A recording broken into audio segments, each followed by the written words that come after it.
Tu as fait exactement ce qu'on t'a dit de faire. Tu as coupé les dépenses. Tu as négocié les taux. Tu as suivi un plan, mois après mois. Et pourtant, chaque mois tu te retrouves au même endroit. Ou pire, un peu plus loin derrière. Ce n'est pas un problème de discipline. Ce n'est pas un problème de volonté. C'est une erreur invisible. Et elle est conçue pour ne pas se voir. Dans les prochaines minutes, tu vas comprendre pourquoi tu travailles autant pour ne pas avancer. Et non, ce n'est pas ta faute. Commence par imaginer quelqu'un, appelons-le Marc. Marc n'est pas riche. Mais Marc est sérieux. Il ne dépense pas ce qu'il n'a pas. Il suit les règles. Il paye à temps. Il croit au système. Et le système, de son côté, lui a fait une promesse. La promesse était simple, sois responsable, et tu progresseras. Marc l'a cru. Pas parce qu'il était naïf, mais parce que ça avait du sens. Logiquement, ça devait fonctionner. Travailler plus, gagner plus, dépenser moins, sortir des dettes, être libre. Une ligne droite. Claire. Rassurante. Mais là où Marc n'a pas regardé, c'est derrière la promesse. Parce que derrière chaque promesse de ce type, il y a quelque chose que personne ne montre. On va y revenir. Mais d'abord, il faut comprendre comment Marc en est arrivé là. Au début, Marc a fait ce que tout le monde fait. Il a dépensé un peu trop. Pas de façon irresponsable, juste comme quelqu'un qui découvre qu'il peut avoir des choses. Un appartement un peu grand. Une voiture un peu récente. Quelques abonnements. Un crédit par-ci, un découvert par-là. Rien d'inhabituel. Le système avait même prévu ça. Parce que le système n'est pas sévère avec ceux qui commencent à s'endetter. Il est accueillant. Il dit, tu as le droit. C'est normal. Voilà les outils pour gérer ça. Et Marc a utilisé ces outils. Il a consolidé ses dettes. Il a mis en place des virements automatiques. Il a créé des tableaux. Des colonnes. Des catégories. Il se sentait bien. Pas parce qu'il était sorti des dettes, mais parce qu'il gérait. Et gérer, ça ressemble à progresser. Surtout de loi. C'est ici que la première erreur invisible commence. Pas une erreur de calcul. Une erreur de perception. Marc avait appris que la discipline était le chemin. Donc plus il était discipliné, plus il croyait avancer. Même quand les chiffres ne bougeaient pas vraiment. La sensation de contrôle avait remplacé la mesure du progrès réel. Et le système le savait. Il avait même un nom pour ça. On appelle ça la conformité confortable. Quand quelqu'un suit si bien les règles qu'il ne remarque plus qu'elles ne mènent nulle part. Marc était devenu l'élève parfait d'un cours dont il ne connaissait pas la vraie leçon. Mais ça ne s'est pas arrêté là. Quelques années après avoir commencé à bien gérer, Marc a remarqué quelque chose d'étrange. Les dettes n'avaient pas vraiment diminué. Elles avaient bougé. D'un endroit à un autre. D'un compte à un autre. D'une forme à une autre. Mais elles étaient toujours là. Et la question qu'il a posée, comme tu l'as peut-être déjà posée, c'était « Est-ce que c'est ma faute ?» C'est ici que le système est le plus sophistiqué. Parce qu'il n'a pas besoin de te dire que c'est ta faute. Il construit juste un environnement où tu arrives à cette conclusion toi-même. Comment ? Simplement en te donnant suffisamment de règles pour que, quand quelque chose ne fonctionne pas, tu puisses toujours trouver une règle que tu n'as pas parfaitement suivie. Tu n'as peut-être pas assez économisé ce mois-là. Tu as peut-être fait un achat que tu n'aurais pas dû. Tu as peut-être choisi le mauvais produit financier. Il y a toujours quelque chose. Et comme Marc est quelqu'un de sérieux, quelqu'un qui veut s'améliorer, il a accepté cette explication. Il a travaillé encore plus dur. Économisé encore plus. Sacrifié encore plus. Et là, on entre dans la deuxième armadillah. Celle que presque personne ne voit venir. Mais avant ça, il y a quelque chose d'encore plus important que je dois te montrer. Quelque chose sur la façon dont les règles elles-mêmes sont conçues. Parce que ce n'est pas que les règles soient mauvaises. C'est qu'elles sont incomplètes de façon très précise. Et cette précision-là, ce n'est pas un accident. Marc a fait ce que le système lui suggérait. Travailler plus. Prendre des heures supplémentaires. Refuser des vacances. Manger moins bien pour dépenser moins. Se lever plus tôt. Se coucher plus tard. Et les dettes ont légèrement diminué. Assez pour qu'il voie un progrès. Pas assez pour qu'il se sente libre. Et c'est là que le mécanisme révèle sa vraie forme. Parce que pendant que Marc travaillait plus, quelque chose d'autre se produisait. Les intérêts continuaient à courir. Les frais continuaient à s'accumuler. Les petites charges invisibles, celles qui ne semblent pas importantes isolément, s'additionnaient en silence. Et voici la chose que Marc n'avait pas calculée. Le rythme auquel l'argent sortait de son compte, en intérêts, en frais, en charges automatiques, était légèrement mais systématiquement plus rapide que le rythme auquel il pouvait le remplacer.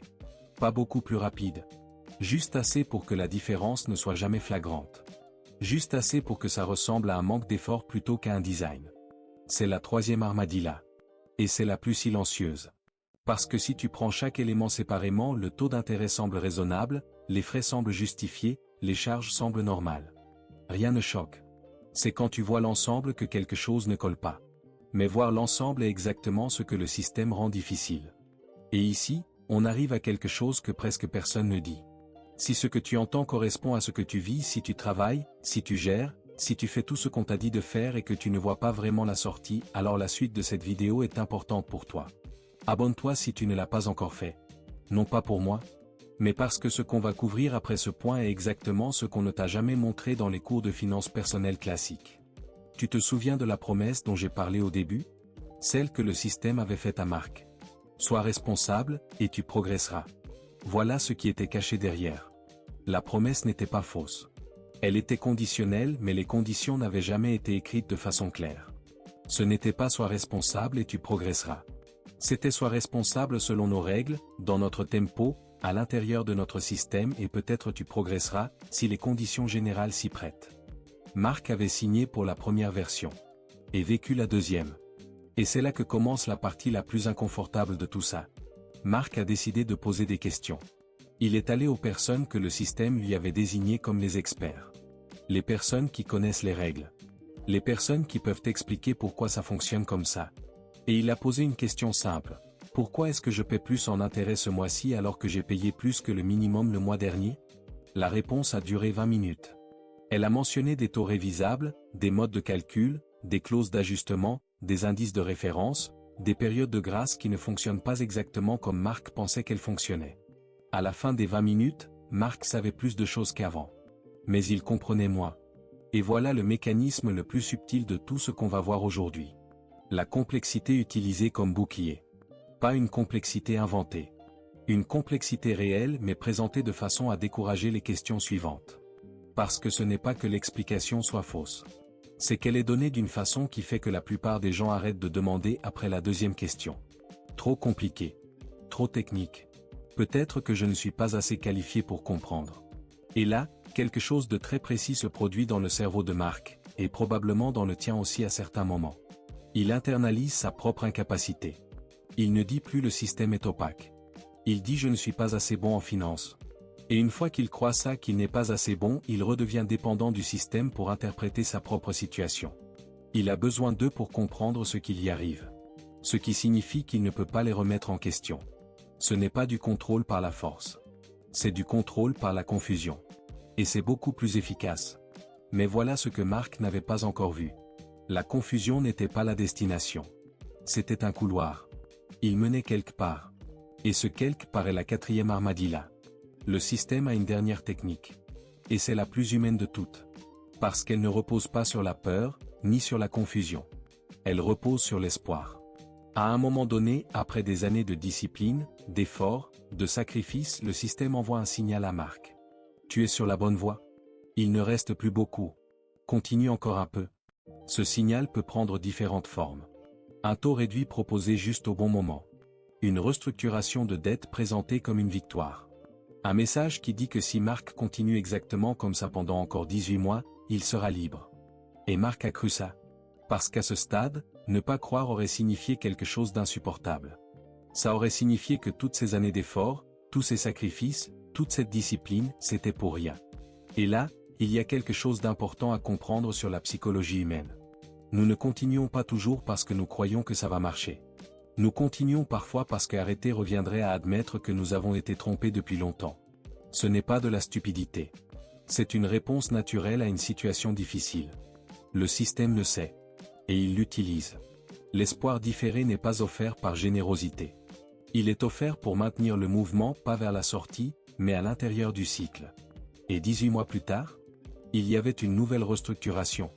Un nouveau taux. Un nouveau signal. Il ne reste plus beaucoup. Continue encore un peu. Ce n'est pas le même message qu'avant. Mais c'est la même phrase. Marc était maintenant dans sa 9e année de gestion responsable de ses dettes. Et c'est à ce moment-là, pas après une catastrophe, pas après un scandale, mais dans un moment de silence ordinaire, un mardi soir, en regardant un tableau qu'il avait mis à jour 200 fois, qu'il a posé la question qu'il n'avait jamais posée. La question était très simple. Si je fais tout ce qu'on me dit de faire, depuis combien de temps exactement serais-je sorti des dettes? Il a sorti ses anciens tableaux, ses anciens plans, les projections qu'on lui avait données. Et il a calculé. Selon les plans qu'il avait suivis, les vrais plans, ceux qu'on lui avait fournis, il aurait dû être libre il y a 4 ans. 4 ans. Pas quelques mois. 4 ans. Alors il a posé une deuxième question. Pourquoi est-ce que je ne le suis pas? Et là, et c'est la partie que personne ne te dira directement, la réponse n'est pas venue. Pas une réponse claire. Pas une explication honnête. Il y avait des raisons, des ajustements, des révisions, des circonstances extérieures. Beaucoup de mots. Mais aucune réponse à la question de Marc. Et c'est là que Marc a compris quelque chose. Pas de façon dramatique. Pas de façon violente. Mais de façon très, très claire. Un système conçu pour récompenser la responsabilité répond quand on lui pose des questions directes. Un système conçu pour exploiter la responsabilité change de sujet. Ce n'est pas une théorie. C'est un test que tu peux faire toi-même. Pose une question précise. Pas générale, précise. Combien ai-je payé en total d'intérêt cette année? Quel pourcentage de mes paiements a réduit le capital réel? Si je continue exactement comme ça, quelle est la date exacte de ma liberté? Observe ce qui se passe. Si la réponse est claire, chiffrée, et donne envie de continuer, c'est un bon signe. Si la réponse est longue, technique, et te laisse plus confus qu'avant, tu sais maintenant ce que ça signifie. Marc n'a pas tout résolu ce soir-là. Mais il a fait quelque chose de plus important. Il a arrêté de se demander comment mieux obéir au système et il a commencé à se demander si ce système méritait son obéissance. C'est une question différente. Et elle mène à des réponses différentes. Alors, revenons à ce que j'ai laissé ouvert depuis le début. La promesse cachée derrière la promesse. L'erreur qui te ramène en arrière. Et pourquoi l'effort seul ne suffit pas? Voici ce que tout ça a en commun. Le problème n'est pas que tu ne travailles pas assez. C'est que dans une structure où les règles du jeu assurent que celui qui les crée récupère une partie systématique du résultat, travailler plus ne change pas les proportions. Il accélère seulement le cycle. L'erreur invisible n'est pas dans ton comportement. Elle est dans la direction de ton effort. Tu peux courir très vite dans la mauvaise direction et ne jamais arriver. La sortie des dettes n'est pas une question de discipline maximale. Elle est une question de compréhension du mécanisme dans lequel tu es. Une fois que tu comprends le mécanisme vraiment, pas de façon abstraite, tu peux identifier 2 ou 3 points précis où des décisions différentes changent la trajectoire entière. Pas des décisions héroïques. Des décisions informées. La différence entre quelqu'un qui s'en sort et quelqu'un qui reste coincé n'est presque jamais une question de travail ou de morale. C'est une question de qui voit le jeu clairement. Et toi, si tu regardes ta situation aujourd'hui et que tu reconnais quelque chose dans ce que Marc a vécu, la question n'est pas comment travailler encore plus. La question est, est-ce que je vois réellement le mécanisme dans lequel je suis? Parce que c'est là que tout commence.